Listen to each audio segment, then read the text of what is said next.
Well, here in Southport, obviously the community is trying somehow to heal. The events of July last year have, of course, left a long-lasting impact. The devastation of losing 3 young members of this community can be felt in every corner of this coastal town. Through this hardship, though, the town has seen many residents come together not only to support the families of Bibi, Alice and Elsie, but to rebuild to some degree the image of Southport itself. Well, Andrew Misra has been speaking to people across the town and is with me now. Indeed, Andrew, you've been following this appalling situation for many months now. Right across town, what's the feeling that you're getting? Yeah, Alex, make no mistake, this is a town, first and foremost, still profoundly shaken by what happened here last summer. And being here this week, I was actually reminded of something that I heard at one of the funerals of the 3 girls who died at Elsie Stancomb's. The vicar at that service talked about Southport's healing journey, and it's clear that that is a process that is very much still ongoing. And I think it's a process that's been made particularly difficult when you think of the sort of place that Southport is known to be. This is a charming, affluent town. Oh, it's lovely. It is. Yeah. It's a nice place to live. It's the sort of place that people come on holiday. And the last place, really, certainly in Merseyside, where you would expect something so horrific to happen. We heard the Prime Minister talking earlier this week about how events in Southport were going to be a line in the sand and that they would lead to change in the country. What is in no doubt, though, is the extent to which it's changed this town. A dark cloud fell over Southport 6 months ago. It hangs heavy. A town still grieving 3 girls and, like these volunteers, trying to make sense of the senseless riots that followed.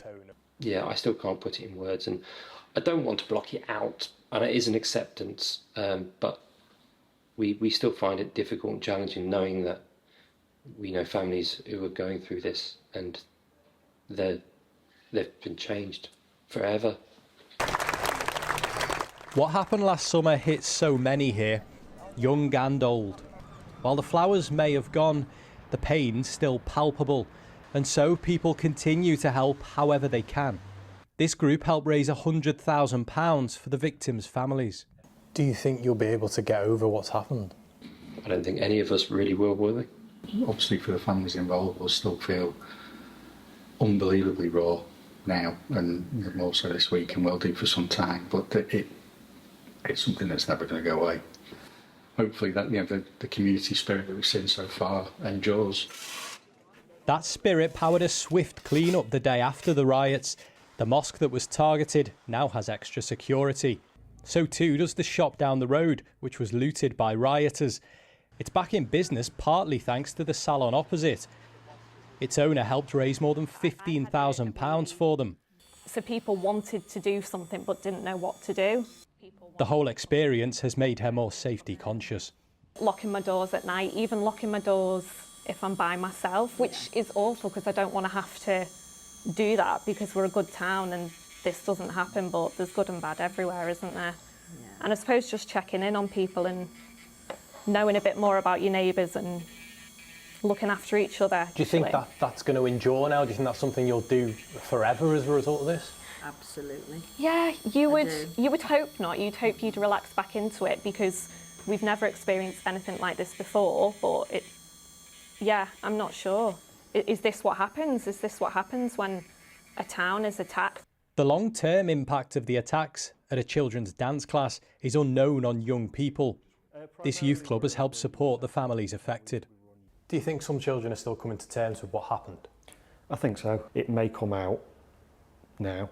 It may come out right after what happened, but there may be things that trigger it further down the line. So a conversation, watching something online or on TV could trigger it. So it's trying to sort of deal with the issue and how that manifests itself when it comes out.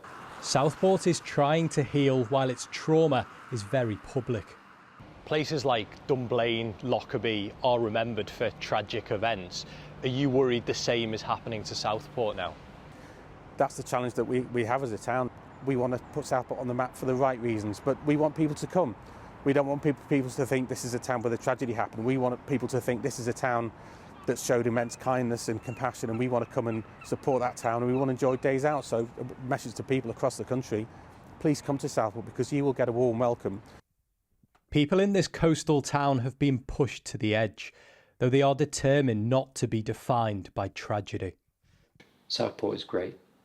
We're not going to let other things like what happened in July or the riots affect who we are as people. It's just a great place to live and be part of.